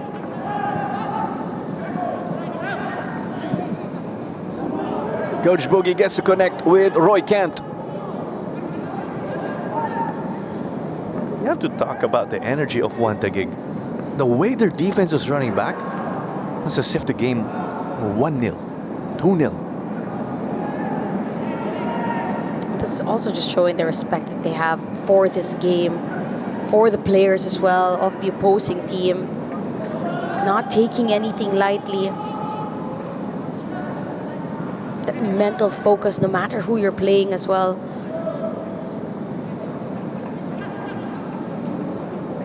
They'll cross it in, trying to go for Goldson. But that becomes goal number 5 for Mark Hartman. And the 8th right here for Taguig. And the technique was so crisp on that one. Cross from the opposite end from Briseño. And again, Mark Hartman, he knew exactly what he was doing in that moment. Takes it first time. He saw that small angle with the inside of his foot. Timed that to perfection. You could tell that he's entering just that state of flow. Everything is just working. Can we call this the Mark Hartman game? 5 goals. I'd say so, especially that Taguig are up 8-0. Mark Hartman has scored 5 of those goals. He's made 2 assists. And you wouldn't be surprised if he made a touch before the pass for that goal of Haber as well. But if we, let's say, scratch that out, 7 of the 8 goal involvements. That's a high rate. And you can't stress enough. Goldson wanting to add one to the tally. There was the shirt pull from him. But do you still argue Hartman's involvement in that goal sort of counts? Not an assist, pero involvement lang. Like passing to the assist of sorts. You have to give it to Army. It's heartbreaking when you hold the team for 80 minutes and then the physical and the mental fatigue sets in, and all of a sudden, in the last 10 minutes, the game's not yet done. Taguig scoring 4 goals. You could say, though, this is a professional performance, though, from our two teams. Taguig respecting their opponents by continuing to give their all in this game. The Philippine Army, as we know, doing everything in their might.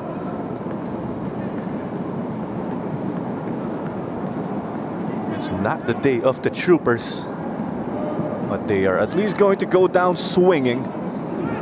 They would have liked to keep the score much closer again with what you were saying, because there was a point in time, it was 1-0 for the longest time in this entire game until the floodgates eventually opened. But that does it, Natasha, as we exhausted the 5 minutes allocated for additional time. It is the Mark Hartman game right here between Taguig and Philippine Army FC. 5 goals. That's it. 5 goals, 2 assists to his name. It was a top performance, and you have to say that the better team won. It was a close game in that first half. At the break, it was a 2-0, but quickly something switched on in the second half for Taguig. They were able to make the tactical adjustments to have a more fluid attack in that second half. And you feel that when Jalsor Soriano was taken out of the game towards the 80th minute mark, it was a breakdown in the back for the side of a Philippine Army. And that's when truly the floodgates open. And Taguig, a team that are operating, as we've mentioned, at the top of the table, on the opposite end of the spectrum as compared to Army. Once you switch off, once you make those mistakes, are quickly able to punish you for them. Another top performance from the top team. There you go. That does it right here again. It's that massive scoreline for Taguig. 8-0 And Mark Hartman again leading the way with 5 to his name. Marcus Haber also got to bag a brace along with that goal of Stephen Hom early on, of course, to just get things chugging and chugging. Want to gig 8, Philippine Army FC 0. This is Taro Manzano alongside Natasha Alcaraz Dato, and we'll catch you in the next one.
Ayan.